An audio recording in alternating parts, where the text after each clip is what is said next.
Good morning. This video is on using the Harbor Freight mixer, so we'll get right to it here. And how do you do your mixing? First of all, I want to cover a few things here. The mixer that we have here is 3.5 cubic feet. All right, that's 3.5 cubic feet that it holds in here and mixes. And we are actually using 80-pound bags here. This is what we're putting in them. And going to be putting in them here in a little bit when we get started. It's actually early in the morning now, so I'll cover a few things with you before I get started with the actual video. 80-pound bag is 6 cubic feet. As of today, we have put 543 bags through that machine over there. And now I'll do a little explaining on some of the stuff we use and how we do it and why we do it. We're new to this, so this is not a professional video. This is just how we do what we do. We have quite a good bit of things we use. We use our wheelbarrow here. We use the ones with the double wheels. A whole lot easier getting around. Spend a lot less time flipping them over. We have a wooden hoe. I also have a flat shovel and 2 other shovels we use as well. We use a kitty bucket here. And we keep one of our floats inside of here. What we use to push the rocks down. A lot of people say it brings the stuff up. It actually doesn't. All you're doing is pushing the rocks down, bringing everything else to the top, and gives you a nice smooth surface. We have another float we use. It's a lot bigger. Have a bucket down here.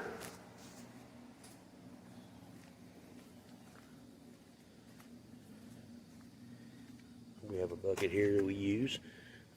We have a little line in it for a gallon. We keep a gallon of water on. We have a pallet here we use as well, and a white drum over there that we use.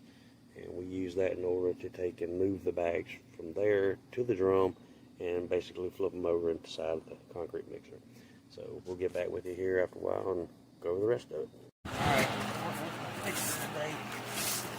We got 80-pound bags. They call it 345 quarts of water to be added in with it. We've already put our water in. That's the first thing we do. We use a gallon instead of 345 quarts. Move the bag over top the drum. And I angle it this way.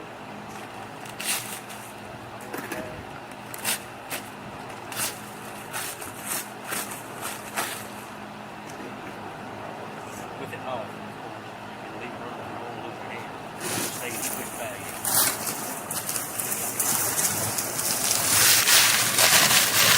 Once it's in there, you take a lift the handle back up to the first knob. Your bag's out pretty good. Like this one. Alright. Alright. Now we get the mixture going here.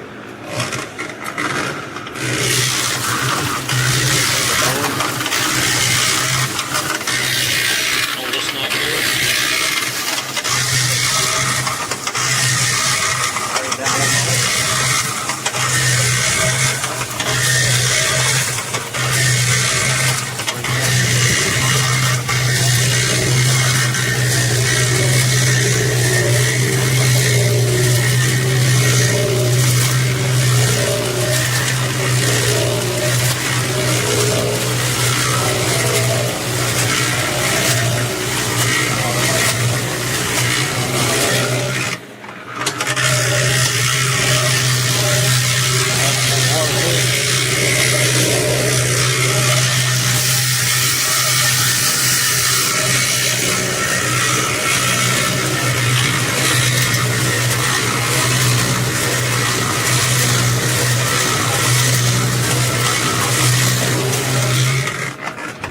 That's the consistency I'm looking for.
Alright, now I'm going to discuss using a flat shovel.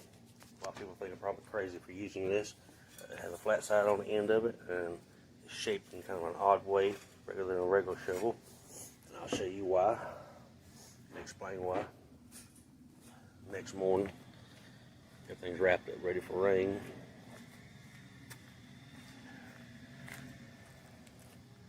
Like I said, we're amateurs at this. The section we poured last night, and the other section we poured yesterday afternoon there. The reason we use a flat shovel is so we can get down here to where the board is here.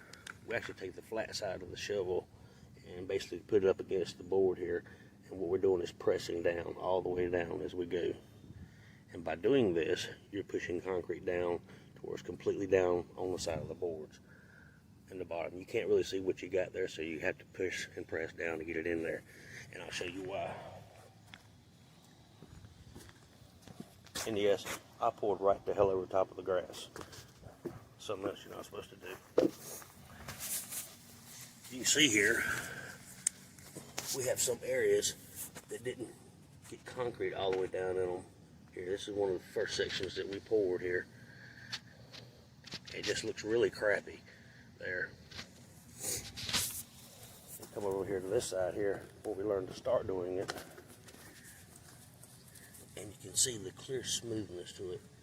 This is what you get from doing so. I mean, it's just a whole lot smoother. The edge is nice and pretty.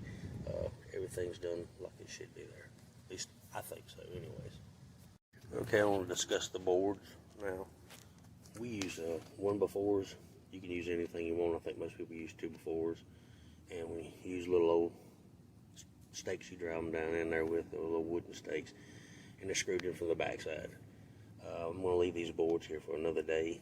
That way it hardens up pretty good. It's October now, and concrete, about 24 hours, is kind of like messing around with a potato chip. It'll crack and peel off and pop off.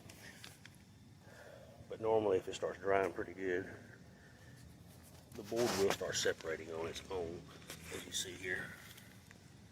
Once it starts doing that, this was poured earlier, so you can see it's clearly starting to dry. Concrete is like a sponge, and the more water you put on it, the more to take. And also right now, it's just easier to deal with.